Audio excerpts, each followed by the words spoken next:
Dokumen rahasia OPM terbongkar, sumber dana KKB diungkap, nekat todong senjata ke kepala desa. Satgas TNI Kops Habema berhasil mengepung 3 markas kelompok kriminal bersenjata, KKB, Organisasi Papua Merdeka, OPM, di wilayah Dekai, Yahukimo, Papua Pegunungan.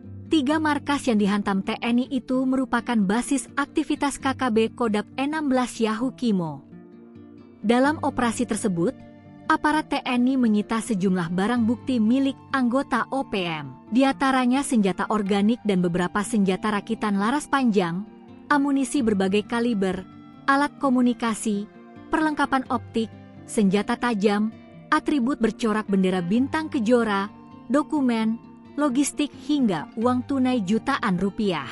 Bahkan, dokumen rahasia yang disita itu rupanya berisi permintaan bantuan dana terhadap kepala desa.